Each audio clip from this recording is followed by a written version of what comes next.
Assalamualaikum warahmatullahi wabarakatuh. Kami dari kelompok 6 akan mempresentasikan materi akuntansi sektor publik mengenai pelaporan keuangan organisasi non-profit. Berikut ini merupakan nama-nama anggota kelompok kami. Yang pertama ada Anggun Rizky Amalia dengan NPM 044, kemudian ada Muhammad Nabil Azra NPM 148, kemudian ada Azizah Gading Dewantara NPM 162, dan juga ada Hayin Rizky Utami NPM 174. Pada subbab yang pertama, di sini kita akan membahas tentang standar pelaporan keuangan organisasi non-profit. IAI menerbitkan pernyataan standar akuntansi keuangan nomor 45 tentang pelaporan keuangan organisasi nirlaba. Nah, dalam PSAK tersebut antara lain menguraikan tentang yang pertama yaitu ada tujuan pelaporan keuangan, kemudian yang kedua ada sifat pembatasan dana. Yang pertama yaitu tujuan pelaporan keuangan.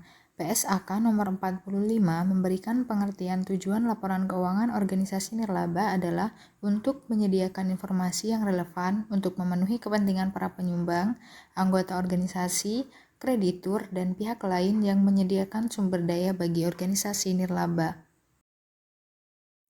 Yang kedua yaitu sifat pembatasan dana. Dalam melakukan penyusunan laporan keuangan, memperhatikan sifat pembatasan dana, di mana yang pertama yaitu ada pembatasan permanen. Pembatasan permanen adalah pembatasan penggunaan sumber daya yang ditetapkan oleh penyumbang agar sumber daya tersebut dipertahankan secara permanen, tetapi organisasi diizinkan untuk menggunakan sebagian atau semua penghasilan atau manfaat ekonomi lainnya yang berasal dari sumber daya tersebut. Kemudian yang kedua ada pembatasan temporer.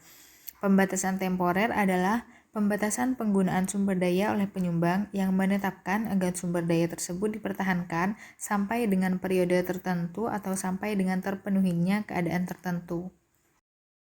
Kemudian yang ketiga yaitu ada sumbangan terikat. Sumbangan terikat adalah sumber daya yang penggunaannya dibatasi untuk tujuan tertentu oleh penyumbang. Pembatasan tersebut dapat bersifat permanen atau juga temporer. Kemudian yang terakhir yaitu sumbangan tidak terikat. Sumbangan tidak terikat ini merupakan sumber daya yang penggunaannya tidak dibatasi untuk tujuan tertentu oleh penyumbang. Saya, Azizah Gading Dewantara, NPM 162 akan melanjutkan presentasi. Selanjutnya, di sini adalah tujuan laporan keuangan organisasi non-profit. Tujuan yang pertama adalah untuk menilai kemampuan perusahaan atau organisasi. Di sini laporan keuangan nirlaba memiliki kepentingan dalam rangka menilai beberapa hal seperti berikut. Yang pertama adalah cara yang dilakukan oleh manajer dalam melaksanakan tanggung jawabnya dan aspek lain dari kinerja mereka. Lalu yang kedua adalah kemampuan perusahaan nirlaba dalam memberikan jasanya. Lalu yang kedua adalah untuk menyajikan informasi. Laporan keuangan nirlaba dibuat untuk menyajikan beberapa informasi. Informasi yang disajikan dalam laporan keuangan nirlaba adalah sebagai berikut. Yang pertama adalah peristiwa, pengaruh transaksi, dan situasi lainnya yang dapat mengubah nilai dan sifat aktiva bersih. Yang kedua, informasi yang disajikan dalam laporan keuangan nirlaba yaitu jenis dan jumlah arus kas masuk dan arus keluar, sumber daya, satu periode, dan hubungan antara keduanya. Selanjutnya adalah jumlah dan sifat aktiva kewajiban serta aktiva bersih suatu organisasi. Lalu ada cara organisasi dalam mendapatkan atau memperoleh pinjaman dan melunasi pinjaman, membelanjakan kas, serta faktor lainnya yang berpengaruh pada likuiditasnya. Lalu yang kelima ada usaha jasa dari suatu organisasi. Dan yang terakhir, setiap laporan keuangan akan menyediakan informasi yang berbeda, dan informasi tersebut akan melengkapi informasi dari laporan keuangan yang lainnya. Selanjutnya ada pengguna laporan keuangan organisasi non-profit. Di sini pengguna laporan keuangan organisasi non-profit adalah yang pertama ada para donatur, anggota organisasi, kreditur, dan pihak lain yang ingin menyediakan sumber daya bagi organisasi nirlaba. Para pengguna laporan keuangan organisasi nirlaba ini memiliki kepentingan yang tidak berbeda dengan organisasi bisnis, yaitu untuk menilai kemampuan perusahaan, seperti yang ada pada tujuan laporan keuangan organisasi non-profit sebelumnya. Selanjutnya, saya Anggun Rizky Amalia, NPM 044. Di sini saya akan menjelaskan tentang komponen laporan keuangan organisasi non-profit. Untuk komponen laporan keuangan organisasi non-profit atau nirlaba ini, menurut IHI pada tahun 2004 dalam PSAK nomor 45 menjelaskan bahwa komponen laporan keuangan ini dibagi menjadi 4, yaitu yang pertama ada laporan posisi keuangan, yang kedua ada laporan aktivitas, yang ketiga ada laporan arus kas, dan yang terakhir ada catatan atas laporan keuangan. Next. Untuk komponen laporan keuangan yang pertama yaitu laporan posisi keuangan. Informasi dalam laporan posisi keuangan yang digunakan bersama pengungkapan dan informasi dalam laporan keuangan lainnya. Hal ini dapat membantu para penyumbang, anggota organisasi, kreditur, dan pihak-pihak lainnya untuk menilai. Nah, yang pertama yaitu untuk menilai kemampuan organisasi dalam memberikan jasa. Yang kedua untuk menilai likuiditas, fleksibilitas keuangan, dan kemampuan untuk memenuhi kewajiban. Lalu yang terakhir untuk menilai kebutuhan pendanaan eksternal. Next. Selanjutnya yaitu laporan keuangan yang kedua ada laporan aktivitas. Nah, tujuan utama laporan aktivitas sendiri ini menyediakan informasi mengenai pengaruh transaksi dan peristiwa lain yang mengubah jumlah dan sifat aktiva bersih, lalu menyediakan informasi mengenai hubungan antar transaksi dan peristiwa lain, serta menyediakan informasi mengenai bagaimana penggunaan sumber daya dalam pelaksanaan berbagai program atau jasa. Informasi dalam laporan aktivitas ini yang digunakan bersama dengan pengungkapan informasi dalam laporan keuangan lainnya, pastinya dapat membantu para penyumbang, anggota organisasi kreditur, dan pihak-pihak lainnya, yaitu untuk yang pertama mengevaluasi kinerja dalam suatu periode, yang kedua untuk menilai upaya, kemampuan, dan kesinambungan organisasi dan memberikan jasa. Lalu yang terakhir untuk menilai pelaksanaan tanggung jawab dan kinerja manajer. Lalu untuk laporan keuangan yang ketiga ada laporan arus kas. Nah, tujuan laporan ini adalah menyajikan informasi mengenai penerimaan dan pengeluaran kas dalam suatu periode. Laporan arus kas ini dibagi menjadi 2 metode, dan perusahaan harus memilih salah satu dari metode ini. Yang pertama ada metode langsung, yaitu metode ini kelompok utama dari penerimaan kas bruto dan pengeluaran kas bruto diungkapkan.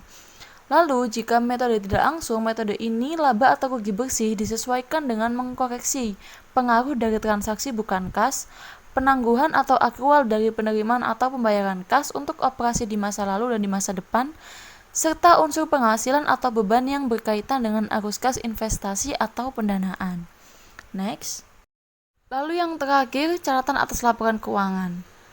Catatan atas laporan keuangan ini merupakan penjelasan yang dilampirkan bersama dengan laporan keuangan dan menjadi bagian yang tidak terpisahkan dengan neraca, perhitungan laba rugi, laporan perubahan modal, dan laporan perubahan posisi keuangan.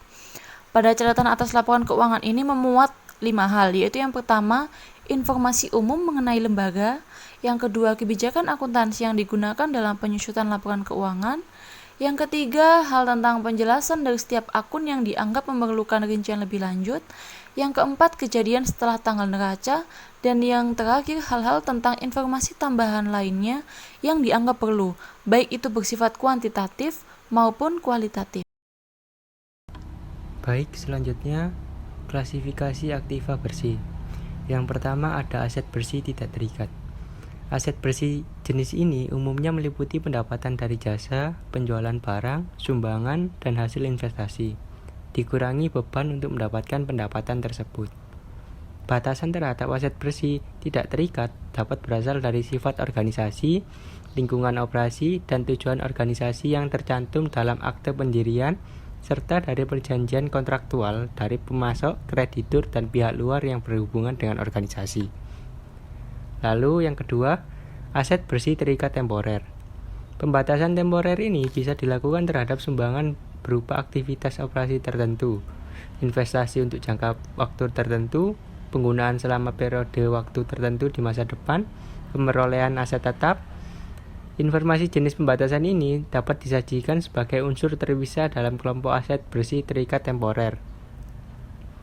Dan yang terakhir, aset bersih terikat permanen. Pembatasan ini bisa dilakukan terhadap yang pertama, aset seperti tanah atau karya seni yang disumbangkan untuk tujuan tertentu, untuk dirawat dan tidak untuk dijual.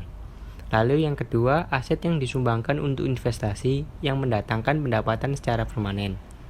Kedua pembatasan ini dapat disajikan sebagai unsur terpisah dalam kelompok aset bersih yang penggunaannya dibatasi secara permanen atau disajikan dalam catatan atas laporan keuangan. Lalu selanjutnya yaitu mengenai isu-isu mengenai pelaporan keuangan organisasi non-profit. Sekitar bulan September 2011 terjadi kasus panti sosial Weda di Parepare, Sulawesi. Kasus tersebut menyatakan betapa mirisnya panti sosial tersebut. Para penghuni disuguhi makanan tidak layak makan oleh pengelola panti serta dikabarkan pula tempat beristirahatnya yang tidak layak. Bahkan wartawan pun mengatakan bahwa lebih nyaman tinggal di penjara daripada di panti sosial tersebut. Berdasarkan kasus tersebut, kita dapat menyimpulkan bahwa laporan keuangan organisasi nirlaba sangatlah penting. Sekian dari kelompok kami, kurang lebihnya mohon maaf. Assalamualaikum warahmatullahi wabarakatuh.